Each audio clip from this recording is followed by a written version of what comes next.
What's up? It's the Purple Yeti. Back again.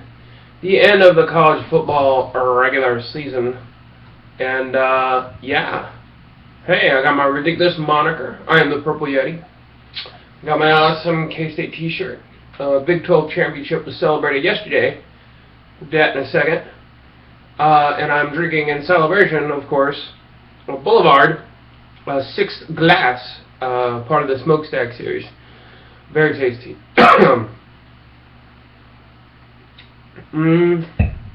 Tangy. So let's talk about yesterday.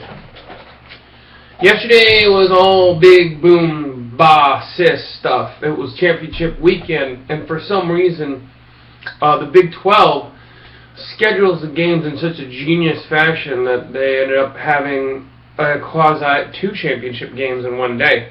For you see, the first game up, Bedlam, which was amazing. I got to watch that. Oklahoma beat Oklahoma State in like the last seconds of the game. Very exciting. And it set the stage for the rest of the day. What can I say, man? Oklahoma State was my pick to win the Big 12, and I was that close. I was getting a little bit worried about Baylor, but then Oklahoma took over, and then things happened yesterday. So, sorry, Cowboys. At least maybe you'll get to go to a good bowl or anything. More on that in a second. But what that turned into was the last game ever at Kyle Field. No. At Waco, in the stadium, Casey State, whatever the stadium is.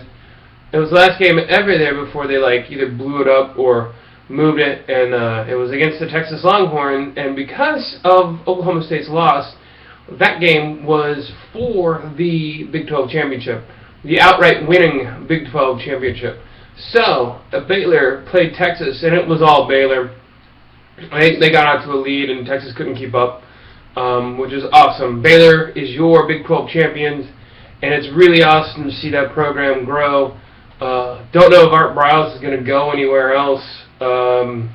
He might be talking to going somewhere else, but that guy took a terrible program and turned around, not unlike Bill Snyder at Kansas State. So, cheers to you guys. Congratulations. So, that was all unexciting, and there were other championship games, but the ones that mattered were the SEC, the ACC, and the Big Ten. The Pac-12 was nice. I guess Stanford won in a blowout, but let's talk about those 3 games, which I didn't get to see. I was at a holiday party, but I know what happened. So SEC, Missouri did a Missouri thing. They get so close to the door, and then they fall back down the steps into the basement. So that's what happened yesterday. Auburn was clearly a better team, and I was kind of hoping it'd be a lot closer, but it was just too much. And congratulations, Missouri. Definitely the best Big 12 expatriate out of the 4 bunch that left so far. You guys are doing awesome. So congratulations on your year, you guys. You have arrived. Auburn now is in the driving, well, not in the driver's seat per se, but we'll get to that in a second, because on the second game, it was Duke, Florida State, and Florida State ran all over in the ACC Championship Game. So they won. They punched their ticket. They're going to the BCS National Championship Game. Next up is the Big Ten Championship Game, which I didn't get to see, but I heard Michigan State beat Ohio State by 10. So that winning streak is over. No Big Ten rep in the BCS National Championship Game, which is okay, I guess. I mean, if I have to deal with an SEC team in the championship game, at least it's not against another team in the Big Ten. That makes me happy. So the dry spell continues for the Big Ten, and boy, does it ever. When is the last time a Big Ten team has been in a national championship game? That was Ohio State, and that was like in 2001 or 2002. It was a boring-ass game, too, now that I think about it. But the Big 12 been a couple times, SEC, of course. Pac-12 was there a couple times. This will be the first time in a while an ACC team has showed up, which is very exciting. So, Florida State And now it's whomever goes from the SEC. It'll probably be Auburn just because of the hype around them right now. So there's your national championship game.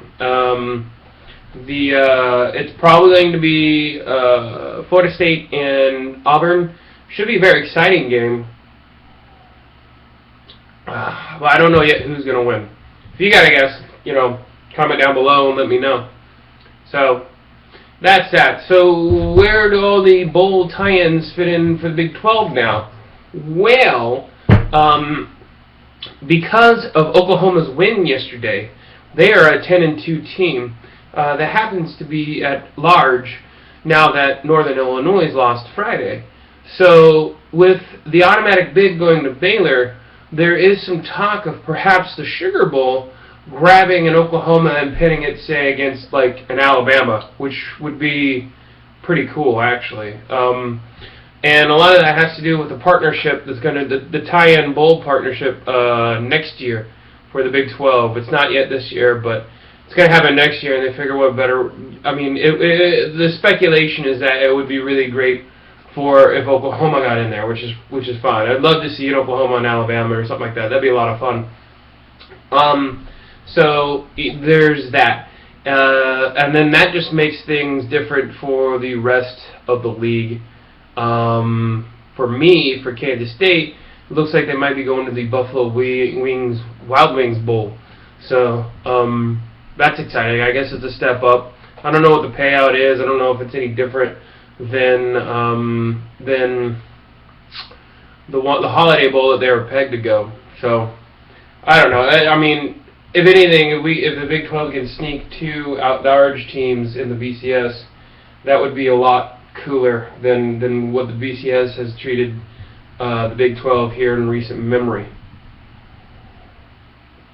Lest I remind you of Virginia Tech over Kansas State for a bowl game, a BCS bowl last year. That made me puke. Anyway, so that's why I'm excited about the bowl tie-in for the Sugar Bowl. So anyway, that's the bowl scenario. Nothing much else is going on. I mean, it's the end of the regular season. So what does that mean? Bowls are coming up. Now I might not be around, and I'll talk about it more next week. But the bowl season is upon us. It's a month-long celebration of college football, all the pageantry, all the excitedness, and yes, we'll finally get to see maybe somebody knock off the SEC from its championship pedestal in the last year of the BCS. That would be super sweet. So we got a month of hype left now. There's about a month of about a couple weeks of break, and then we got bowls running through the holiday season, and then we got the national championship game. That's about it. Reflecting back on the year, I was fairly close to Kansas State, to picking Kansas State. I think I had them at I think I might have had them at 9-3, or maybe like 8-4. But they finished 7-5. Those non-cons really hurt. I mean, they really hurt. Otherwise, I would have been on it. So, what can I say? Kansas State's rebuilt well. Jake Waters and Daniel Sam's grown into their roles. We're going to miss John Hubert because that guy had a great final game of his senior career, at least during the regular season. So next year, Kansas State will be up in the mix. I don't know who else. Texas is always going to be in the mix. So is Oklahoma.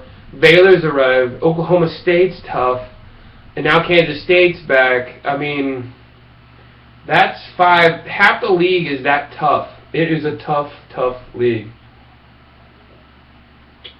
Unfortunately, we got KU to beat up on. And Iowa State, too. That's the other sad thing. I was hoping Iowa State would do better. But, this year, picks-wise, I was terrible. It's not really good. It wasn't really good at all. So I'm not even going to get into that. Football feedings was amazing. Look tomorrow for the championship fry post. Oh, man. I busted out the fry daddy.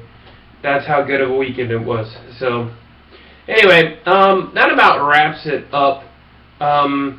It's been a great season. I'll talk more next week about what's to come. In the meantime, enjoy staying warm inside and getting yourself warm on the inside. And subscribe up above, comment down below, and until next time, see ya.